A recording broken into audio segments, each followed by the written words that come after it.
22 जनवरी को अयोध्या में रामलला के प्राण प्रतिष्ठा का कार्यक्रम होना है। देश में उत्साह का माहौल है और ये जो दिन 22 जनवरी को आने वाला है उसके पीछे एक लंबी लड़ाई है, बहुत सी कुर्बानियां हैं, बहुत सा संघर्ष है और उसी संघर्ष को याद करते हुए आज हम बात करेंगे उस समय के जो कह सकते हैं कि बड़े नामों में शामिल युग पुरुष परमानंद जी महाराज, उनसे हम लोग बात करेंगे। गुरुदेव, बहुत बड़ा दिन है 22 जनवरी को। संघर्षों को कहीं ना कहीं एक आनंद की अनुभूति होगी उस दिन।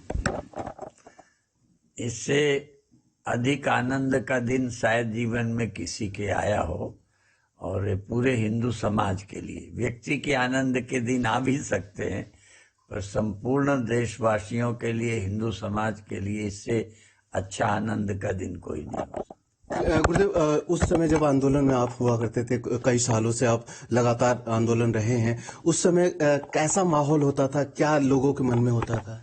बड़ा उत्साह होता था और तत्कालीन सरकारें, चाहे वो कांग्रेस की रही हो चाहे सपा की रही हो, हम लोगों को गिरफ्तार किया जाता था।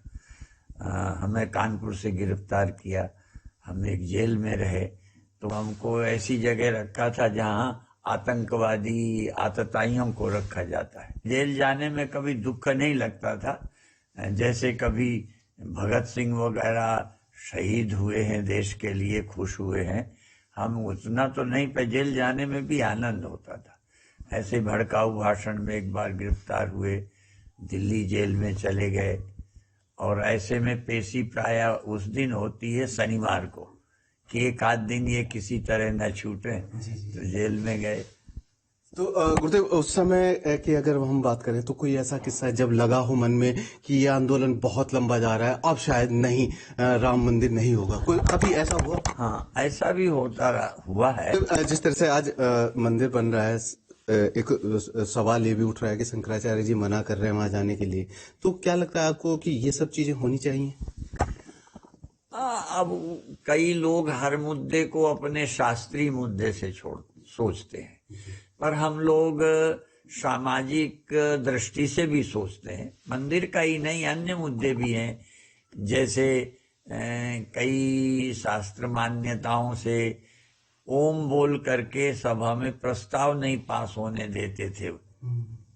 जिनकी बात आप कर रहे हो, सभा में ओम कह के प्रस्ताव नहीं पास करना, पास करेंगे तो ये आवाज सबके कान में जाएगी, इसलिए राम कह के, जय श्री राम कह के पास करो, ओम नहीं बोलो। ऐसे एक कानपुर में बहुत बड़ी सभा थी, स्वामी ओम प्रकाश ने सभा की थी, उसमें भीड़ बहुत थी, तो एक शंकराचार्य, किसी का नाम नहीं है, एक शंकराचार्य कहते हैं ये सम्मेलन जो कराया है स्वयं प्रकाश ने, बहुत अच्छा है, खुश थे वो। तो जगत गुरु प्रकाशानंद कनखल वाले,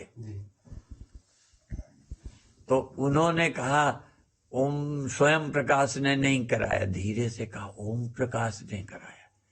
तो कहते मैं जानता हूं पर वो नाम सभा में नहीं बोलूंगा। तो उस मान्यता के ही लोग ये हैं कि ये नहीं होना, ऐसे नहीं होना, वैसे नहीं होना, पर काम जो होना है चाहे जैसे हो, होना चाहिए और हो रहा है। बिल्कुल।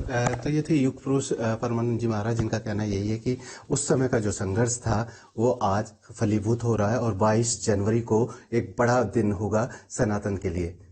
न्यूज स्टेट के लिए हरिद्वार से महावीर नेगी।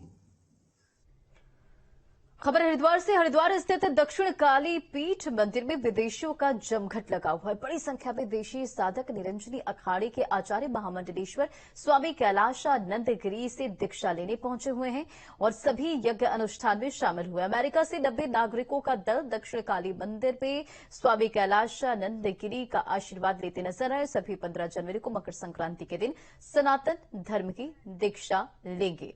तो धर्म नगरी में विदेशी साधक नजर आ रहे हैं। देखिए किस तरह से धर्मनगरी में विदेशी साधक और 90 अमेरिकी नागरिक दीक्षा लेंगे। हरिद्वार स्थित दक्षिण काली पीठ मंदिर में विदेशियों का जमघट लगा हुआ है। प्रतिवर्ष बहुत भारी संख्या में, और America, Toronto, New York, new Jersey, America के आसपास के ऑस्ट्रेलिया, इजराइल, ऐसे जो बड़े अनुयायी हैं, बड़े उच्च कोटि के लोग हैं वहाँ, बड़े अच्छे परिवार के लोग हैं वहाँ, वो सभी यहाँ आते हैं। आज लगभग 90 लोग आए। हमने 90 लोगों को यज्ञ कराया। इनको हमने सबसे पहले सुबह आध्यात्मिक दीक्षा दी, उसके बाद इनका भी यज्ञ हुआ। यज्ञ के बाद इनको हमने प्रसाद दिया।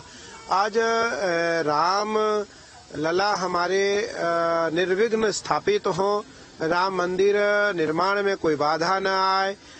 प्रधानमंत्री जी का जो 11 दिन का एक अनुष्ठान चल रहा है, उसको लेकर के भी हमने यज्ञ किया। अभी हमारा बहुत करीबन 1.5-2 घंटे का यज्ञ हुआ और उस यज्ञ में सैकड़ों विदेशियों ने आकर और हम यूएस में